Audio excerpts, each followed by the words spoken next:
मी अरुण घोडके. शिवचिंतन. भारतातील मध्ययुगीन इतिहासामध्ये दोन मोठ्या राज्यपद्धती आपल्याला ठळकपणे दिसतात. एक मोंगलशाही आणि दुसरी शिवशाही.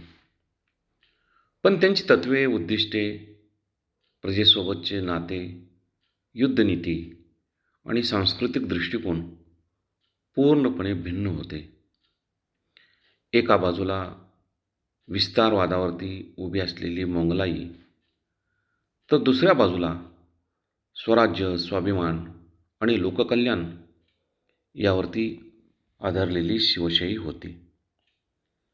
ही केवळ दोन सत्तांची तुलना नाही, ही दोन विचारधारांची, दोन राजतत्वांची आणि दोन संस्कृतीची तुलना आहे.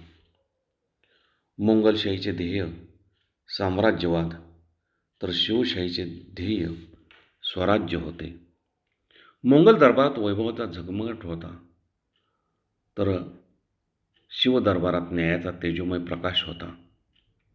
मोंगलशाहीत युद्ध म्हणजे प्रचंड सैन्य, हत्ती, तोफा आणि गर्जना, तर शिवशाहीचे युद्ध म्हणजे गनिमिकावा, वेग, बुद्धी आणि धैर्य यांचा संगम होता.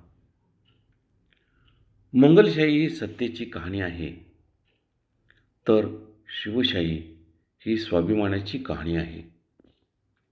मोंगलशाही ही सत्ता होती, तर शिवशाही ही प्रेरणा होती.